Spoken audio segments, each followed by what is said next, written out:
Hi, my name is Gerhard Schwander and welcome to Selling Power's Daily Report. Today we continue our conversation with Linda Richardson. She's the author of a wonderful new book called Perfect Selling. Welcome, Linda. Pleasure to be here. How can a sales manager use that book to coach their salespeople?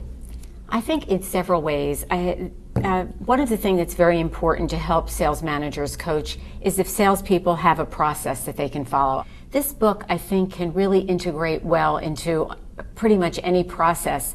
I have 5 steps of the actual sales call, which are connect, explore, leverage, resolve, and act. And then I have actions within each one. And I think if there's an agreement among the sales managers and the salespeople that this is the language they're going to use, they can coach to it. They can coach to the actions. The probing, was the probing deep enough? How did you handle that objection? What kind of action steps did we get at the end? Did we move forward? And then the second way is there are tools in the book, and they can go and they can download them from the website so that there are tools that the salespeople can use to prepare and debrief. They can work with the managers with those. And then we also offer them a test if they come to the website with the book. And then there are some podcast books they can listen to around some of the deeper topics. So if I'm a sales manager and you're the sales rep and I go with you on a sales call, right. What would be my role to set it up for you so we get along, so you understand what your responsibilities are, and what should I do after the call?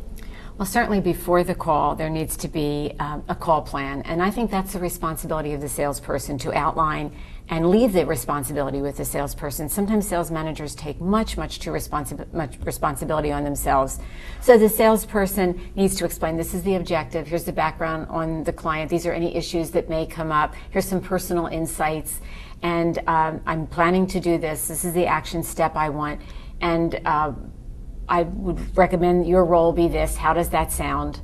So that there's a clarification of right. Certainly. Okay. And then where the sales manager comes in, it says, what should we focus on? Because the key to coaching is focus on one thing at a time. If you get that, you move on to the next thing. It's tremendously powerful. Let's focus on this call, really focus on, the pricing's going to come up. Let's really work on value justification.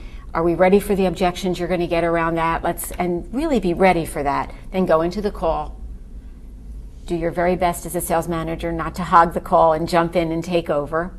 And after the call, debrief the call. It's critical. So how do I do the debriefing?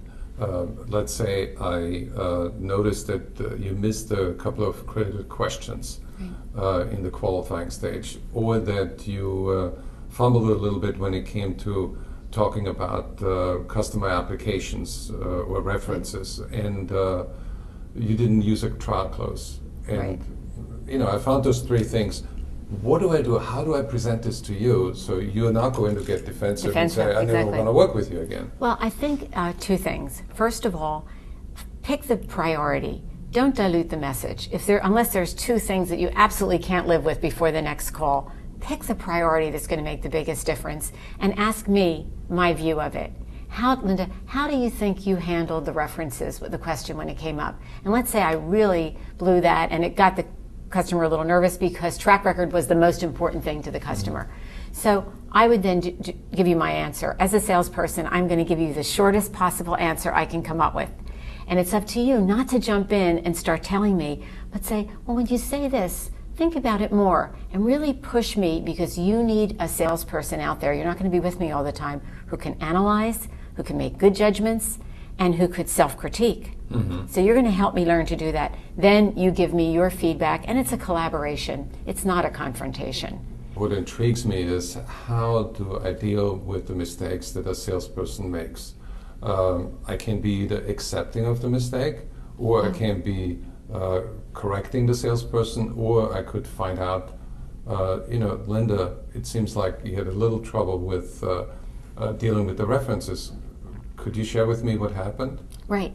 Get my view, and then probe further and really make me analyze it. And then you give very specific feedback with examples. I thought there was an opportunity here to do this and this. You must paint a clear picture for me of your perception, or I won't know what you're talking about. Right.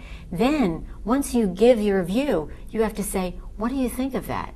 And then comes the teaching piece, and you say, okay, so we're going into this next call. What references are you ready to do there, Linda? And if we don't have any ready, how can we get them? What resources can we use right now quickly? You know, maybe a BlackBerry, maybe we can pull something up, maybe we can call an assistant, but we're not going into the next call unprepared for that. So yes, your role is a teacher, but first help me teach myself. Well, thank you, Linda. For more information on Linda Richardson or how to get the book, go to richardson.com.